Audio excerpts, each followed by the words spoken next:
This happened when I was a young child, maybe like 8 years old. My parents had me, late my two older siblings are both at least 10 years older than me. I was woken up in the middle of the night to a commotion from downstairs. One night it was my parents. I cracked my door open and heard my parents freaking out about something I wasn't sure what it was. I went to the stairway and stood at the top calling down, "Mom, Dad." My mom came to the bottom of the stairs and said to me, "Go back to bed." I listened without asking any questions. I could tell they were stressed about something, though I was trying to go back to sleep, when I heard the front door downstairs slam shut and then it was dead silence. I presumed they left the house, but I wasn't sure why. Either way, I listened to my mom and went back to sleep. I woke up again to sounds downstairs once more. It was the sound of the front door closing, and then footsteps, but no talking. Naturally, I assumed they were back home and just being quiet so that they wouldn't wake me up. I heard occasional steps and thuds from downstairs. I heard drawers and cabinets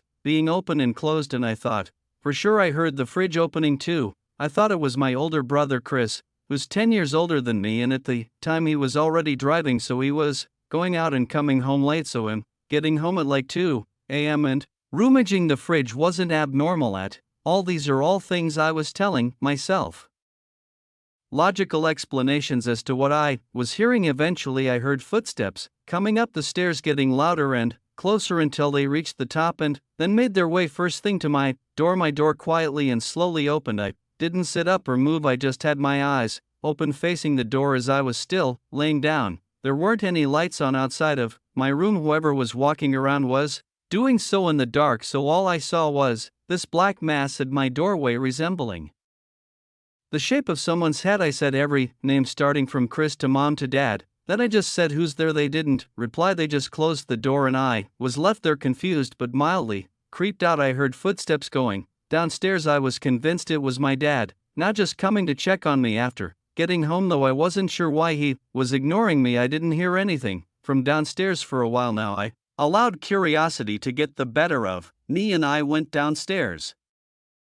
In the dark I kept all the lights off as I was approaching the kitchen, and I froze at the doorway, noticing a tall figure standing right in the middle of the kitchen. I said, "Dad," assuming it was him, just based off the size of this person. A deep voice said, "Go back upstairs." I ran back up the stairs to my room and closed the door and jumped under the covers. All I was thinking was, why did my dad's voice sound like that? The reality of a stranger being in the house didn't dawn on my innocent little mind, not until a little later when I heard the front door opening and a commotion from downstairs. Again the voices of my parents. I went to the top of the stairway again and they were shocked to see I was still awake. I asked what happened. They told me that Chris had a little accident but that he was going to be fine. I found out month later that he had gotten into a car accident driving in a condition that he shouldn't have been driving in. My parents got a call from the hospital, and so they rushed to see him first thing, leaving me to sleep. I asked my dad if he had come in my room before, and that was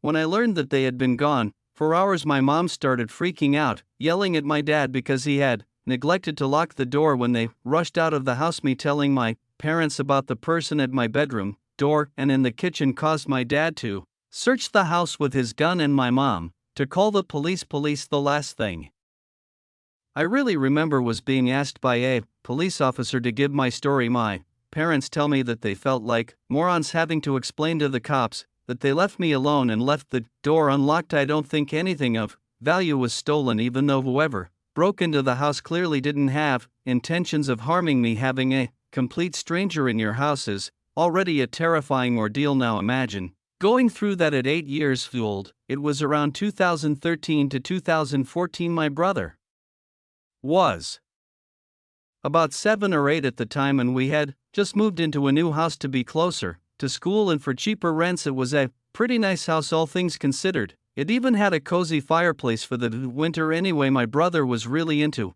Batman and had this Batman car that if a button was pressed made noises and lit up. It was basically his favorite toy, so he played with it often. Then one afternoon he came inside from playing out back and told us he found something, so obviously my mom about 7 or 8 at the time, and we had just moved into a new house to be closer to school and for cheaper rents. It was a pretty nice house, all things considered. It even had a cozy fireplace for the winter. Anyway, my brother was really into Batman and had this Batman car that if a button was pressed made noises and lit up. It was basically his favorite toy, so he played with it often. Then one afternoon he came inside from playing out back and told us he found something so obviously my mom.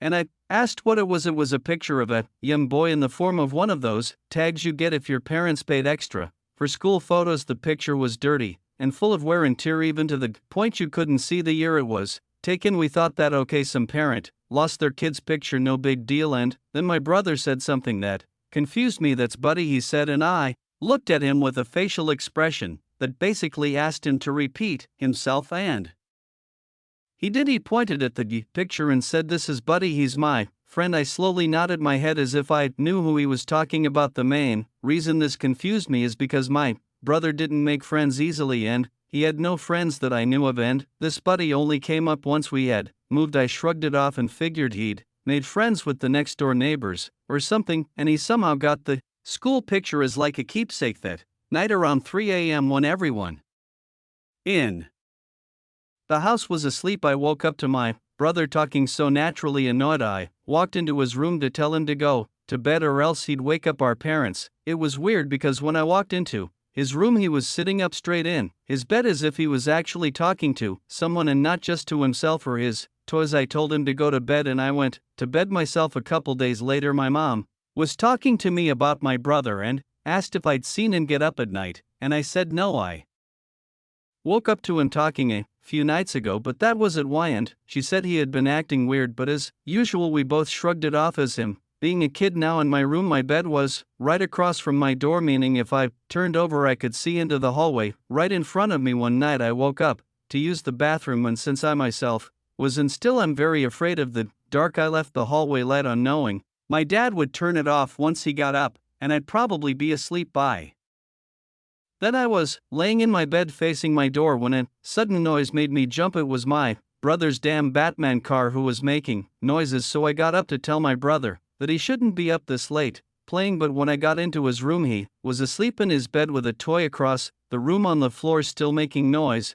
I walked over to it to turn it off. I was finally able to go back to sleep, but the following days my brother would not shut up about Buddy. It was honestly starting to freak me out, so I went over to the neighbors' houses to the right and left of us. One house didn't even have kids and the other was vacant. This started to worry me, but my dad said it was probably just an imaginary friend he came up with. I went along with it since I couldn't think of any other solution, but almost every night one of us, my mom, dad, or sister, would say we heard my brother's toy making noise and had to go into the room and turn it off. I explained that I had to do it as well and once again brought up my brother talking to someone. One night, my dad swore up and down that the toy was probably motion activated, but when we bought it there was no advertisement for motion activation. My sister and I were so unnerved by it that we started to sleep in my room together, which I'm glad we did, or else I'd probably write this off as a bad dream. My sister and I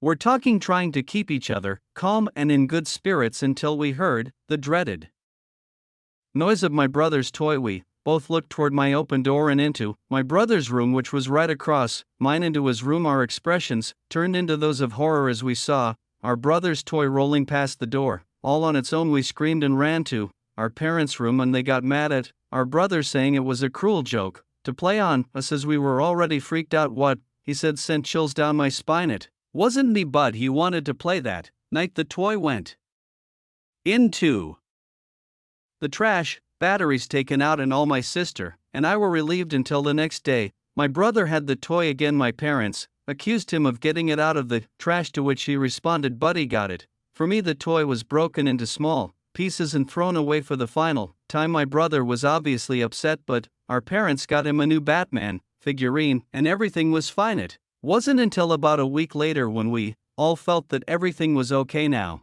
and that Buddy was gone. My mom was cooking chicken breasts on the countertop George Foreman grill, and she had come into the living room to ask us something, and then we all jumped as we heard a crash in the kitchen. We went in there to see the George Foreman grill halfway across the kitchen, as if it had been thrown. My mom swore it was nowhere near the edge, and my dad had no explanations. Nothing happened afterwards, and we moved out about a year later, but to this day I wonder if my brother's imaginary Friend buddy wasn't, story 2.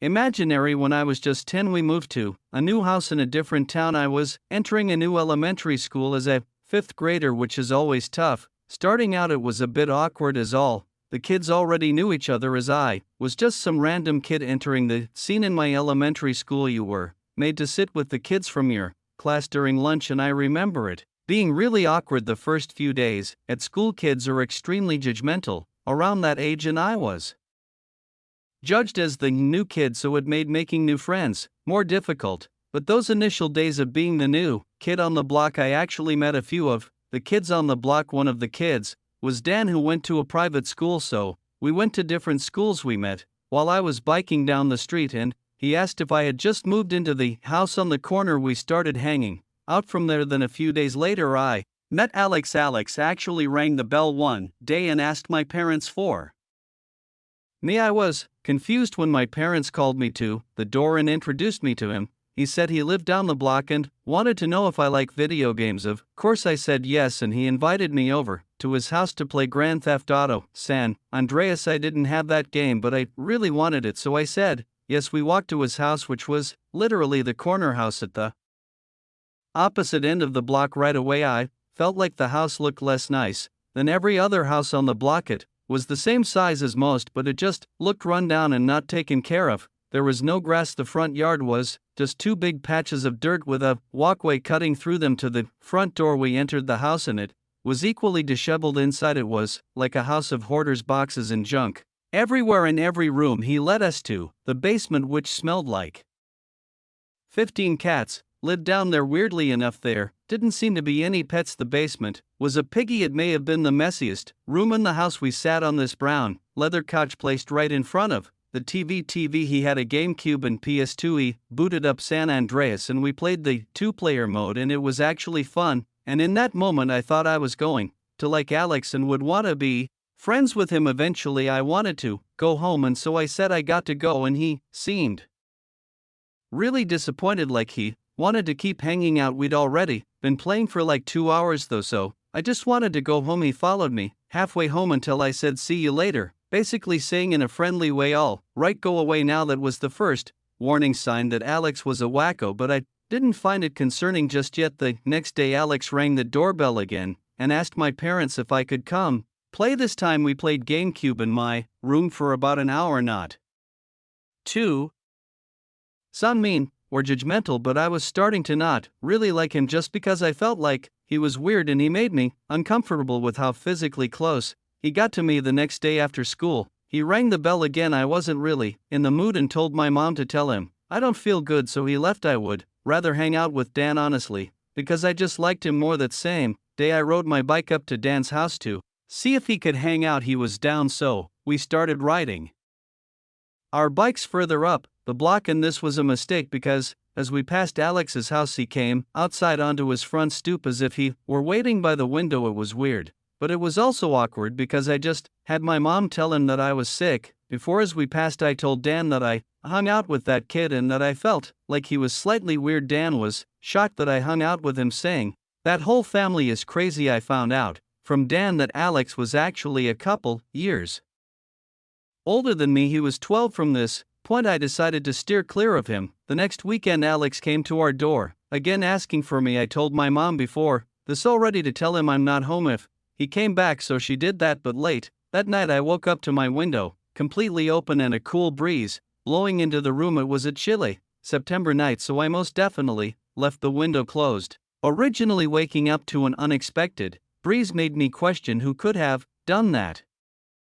Then I felt something poke my foot and I screamed. I looked at the foot of my bed and saw Alex. He told me to be quiet, it's just him. Before I could even ask what he was doing in my room, he explained that his parents were fighting and he wanted to sleep with me. He climbed through my window. I was in shock. I told him to get out. He pleaded with me to let him sleep in bed with me. Again I told him to get out. Watching him turn and climb out of my window was a disturbing scene. I closed the window and locked it, and then went straight to my parents to wake them up and tell them. They couldn't believe it. The next day my parents both went down the block to talk to Alex's parents, and when they came back they said it didn't go well. Alex's crazy mom screamed and laughed in my parents' faces, taking no accountability For her son's actions, I'm sure my parents didn't want to get police involved because Alex was just a kid, but, however many nights later I woke up.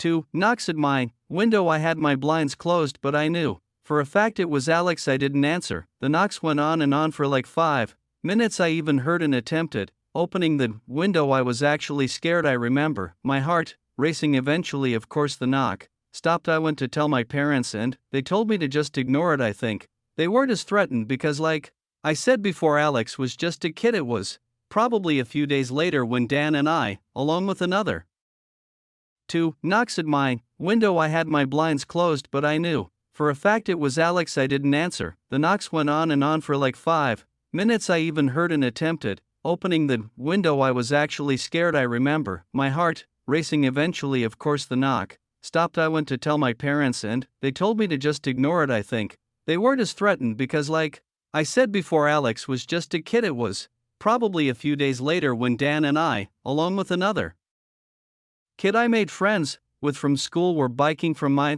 house down the block, and when we passed Alex's house I saw him run to the window as we passed and he just watched. I told my friends about what happened and they found it hilarious, and my other friend made a comment about how he sounds like someone who would live in a gross house like that. That night, for the final time, I woke up to a sound in my room. It was the sound of my window being shattered. I screamed like a girl as I saw Alex climbing through the window. Through the closed blinds, I ran to my parents' room and woke them up. By this point, Alex was already back outside. My dad went outside and chased him all the way back to his house without making it back inside his house before my dad could catch up to him. My dad pounded on the door until Alex's parents opened up, and my dad must have said something, right, because he somehow managed to convince Alex's parents to pay for the window if he didn't involve the police. They ended up paying whatever it cost to fix the window, and I never heard from Alex again, though I did see him once or twice in front of his house the next